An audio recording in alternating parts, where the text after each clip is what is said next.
Hello everyone.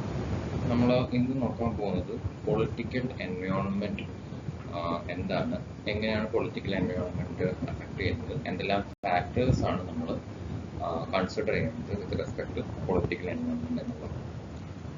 Political എൻവയോൺമെൻറ്റിൽ ഒരുപാട് factors ഉണ്ട്. പൊളിറ്റിക്കൽ സിസ്റ്റം ഉണ്ട്, പലതരത്തിലുള്ള പൊളിറ്റിക്കൽ പാർട്ടീസ് അവിടെ ഉണ്ട്, പല പൊളിറ്റിക്കൽ ഐഡിയോളജിയും അവിടെ ഉണ്ട്. അതാണ് പലപ്പോഴും ഗവൺമെന്റിന്റെ ഫിലോസഫി ഡിറ്റർമിൻ ചെയ്യുന്നത്. പൊളിറ്റിക്കൽ സ്ട്രക്ചർ എങ്ങനെയാണ്, ഒരു സിംഗിൾ പാർട്ടിയാണോ, അതൊരു കോalition ആണോ, അതുപോലെ political stability, continuity of the government വേണമെങ്കിൽ നമുക്ക് അങ്ങനെ പറയാം, അതുണ്ടോ. Then foreign policy of the government എങ്ങനെയാണ് towards other countries, other businesses outside their geographical limits, എങ്ങനെയാണ് അവർ ഹോസ്റ്റൈൽ ആണോ ഫ്രണ്ട്ലി ആണോ. അപ്പോൾ സെൻട്രൽ ആൻഡ് ലോക്കൽ ഗവൺമെന്റ്, ഇപ്പോൾ സെൻട്രൽ ഗവൺമെന്റ് കുറച്ചും കൂടി ഫ്രണ്ട്ലി ആണെന്നുണ്ടെങ്കിൽ, നമ്മുടെ കേസ് എടുക്കുകയാണെന്നുണ്ടെങ്കിൽ സ്റ്റേറ്റ് ഗവൺമെന്റ് ഒരല്പം ഹോസ്റ്റൈലാണ്, അത് അവരുടെ പോളിസിയാണ്. പിന്നെ ഈ പറയുന്ന റൂളിംഗ് പാർട്ടീസിന്റെയും ലീഡേഴ്സിന്റെ എല്ലാം ഐഡിയോളജിയും ഫിലോസഫിയും ആയിരിക്കും ശരിക്കും പൊളിറ്റിക്കൽ ക്ലൈമറ്റ് ഡിറ്റർമിൻ ചെയ്യുന്നത്. അപ്പോൾ മേജർ ഡിറ്റർമിനൻസ് എന്തൊക്കെയാണ്, ശരിക്കും പൊളിറ്റിക്കൽ റിസ്ക് ഡിറ്റർമിൻ ചെയ്യുന്ന കാര്യങ്ങൾ എന്തൊക്കെയാണ്? ഒന്ന്, ഗവൺമെന്റിന്റെ ഫോം എങ്ങനെയാണ്, അതൊരു സിംഗിൾ പാർട്ടി മെജോറിറ്റിയിൽ റൺ ചെയ്തൊരു ഗവൺമെന്റ് ആണോ, അതോ പല പാർട്ടികൾ കോalition വഴി ചെയ്യുന്ന ഒരു ഗവൺമെന്റ് ആണോ, അതിന്റെ സ്റ്റെബിലിറ്റി എങ്ങനെയുണ്ട്, 5 വർഷം കൂടുമ്പോൾ വേറെ വേറെ പാർട്ടികളാണ് ഭരിക്കുന്നത്, അതോ തുടർച്ചയായിട്ട് ഒരേ പാർട്ടി തന്നെ കണ്ടിന്യൂ ചെയ്യുവാണ്. പിന്നെ പ്രൈവറ്റ് ഇൻവെസ്റ്റ്മെന്റിനുള്ള ആറ്റിറ്റ്യൂഡ് എങ്ങനെയാണ്, ഹോസ്റ്റൈൽ ആണോ, അതോ അവര് വെൽക്കം ചെയ്യുന്നുണ്ടോ.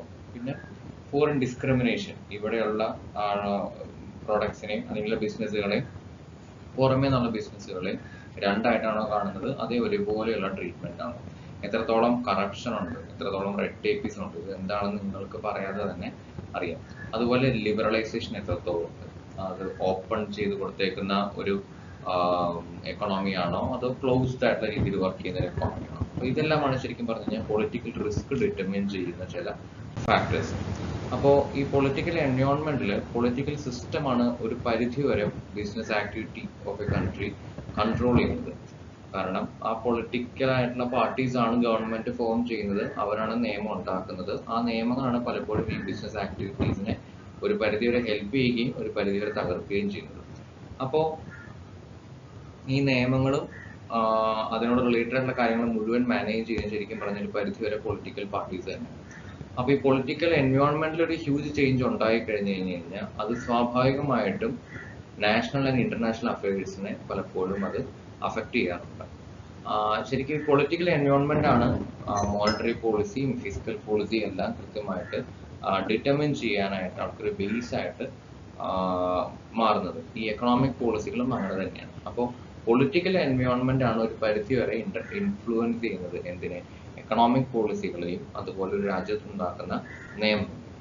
അപ്പോ MNCകൾ സ്വാഭാവികമായിട്ട് കൺസിഡർ ചെയ്യേണ്ട ഒരു കാര്യമാണ് പൊളിറ്റിക്കൽ റിസ്ക് എന്താണെന്നുള്ളത്. ഒരു രാജ്യത്ത് വരുന്നതിന് മുമ്പ് അവിടുത്തെ പൊളിറ്റിക്കൽ ക്ലൈമറ്റ് എങ്ങനെയാണ് എന്നുള്ളത് കൃത്യമായിട്ട് അറിഞ്ഞതിന് ശേഷം മാത്രമേ അവിടേക്ക് എൻ്റർ ചെയ്യാനായിട്ട് പാടുള്ളൂ.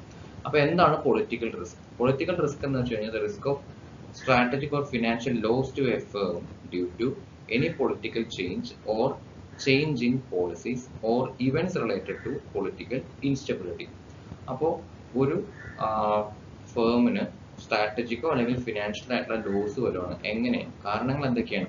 പൊളിറ്റിക്കൽ ചേഞ്ച് ആവാം, അല്ലെങ്കിൽ അതായത് പാർട്ടി മാറി, അല്ലെങ്കിൽ ചേഞ്ച് ഇൻ പോളിസീസ് ആവാം. പാർട്ടിയോ ഗവൺമെന്റ് ഒന്നും മാറിയിട്ടില്ല, പക്ഷെ അവരുടെ പോളിസികളുടെ മാറ്റം വരുവാണ്. ഫിസിക്കൽ പോളിസി കുറച്ചും കൂടി സ്ട്രിക്റ്റ് ആയി, മോണിറ്ററി പോളിസി കുറച്ചും കൂടി സ്ട്രിക്റ്റ് ആയി, ഇൻവെസ്റ്റ്മെന്റ് റെസ്ട്രിക്ഷൻസ് വന്നു, ലേബർ ലോസ് ചിലപ്പോൾ കുറച്ചും കൂടി സ്ട്രിക്റ്റ് ആവാം, ഡെവലപ്മെന്റ് ആക്ടിവിറ്റീസ് കൂടുതൽ വേണമെന്ന് പറഞ്ഞു. അങ്ങനെ അങ്ങനെ അങ്ങനെ ചില ചേഞ്ചസ് വരുവാണെന്നുണ്ടെങ്കിൽ അത് റിസ്ക് ആണ്.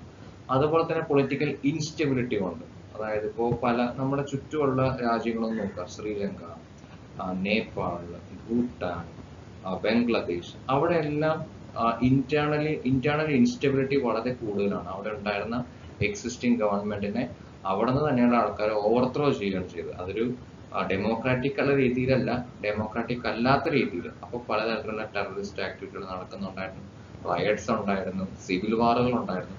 അതെല്ലാം പൊളിറ്റിക്കൽ റിസ്കിലേക്ക് ആഡപ്പ് ചെയ്യും. അപ്പോൾ പൊളിറ്റിക്കൽ എൻവയോൺമെന്റിൽ വർക്ക് ചെയ്യുമ്പോൾ സ്വാഭാവികമായിട്ടും ഒരു ഇന്റർനാഷണൽ ബിസിനസ് ആയിട്ടുള്ള ഫേം ചിന്തിക്കേണ്ടത് അത് വളരെ റിസ്കി ആയിട്ടൊരു കാര്യമാണ്. രണ്ടാമത്തെ കാര്യം, അവിടെയുള്ള പൊളിറ്റിക്കൽ സിസ്റ്റമായിട്ട് നല്ലൊരു റാപ്പ് മെയിൻറ്റെയിൻ ചെയ്താൽ മാത്രമേ അവർക്ക് അവിടെ സർവൈവ് ചെയ്യാൻ പറ്റുള്ളൂ.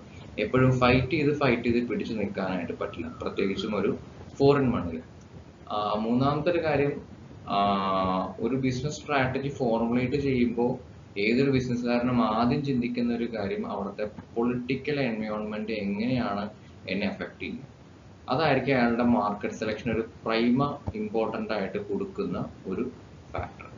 ദെൻ പൊളിറ്റിക്കൽ ഡിസിഷൻസിന് സ്വാഭാവികമായിട്ടും എക്കണോമിക് ആൻഡ് ബിസിനസ് ഇംപ്ലിക്കേഷൻസ് ഒത്തിരിയാണ്, because that determines the government and government determines the laws and regulations of a country. അപ്പോൾ പൊളിറ്റിക്കൽ എൻവയോൺമെന്റ് എന്ന് പറയുന്നത് ഒരു രാജ്യത്തിന്റെ ഒരു ഫോറിൻ ഗോയിങ് ഇന്റർനാഷണൽ ബിസിനസ് ഫേമിനെ സംബന്ധിച്ചിടത്തോളം ഒരുപാട് ഇമ്പോർട്ടൻ്റ് ആയിട്ടുള്ള ഒരു കാര്യമാണ്. ഇത്രയും കാര്യങ്ങളാണ് പൊളിറ്റിക്കൽ എൻവയോൺമെന്റ് റിലേറ്റഡ് ആയിട്ടുള്ളത്. Thank U.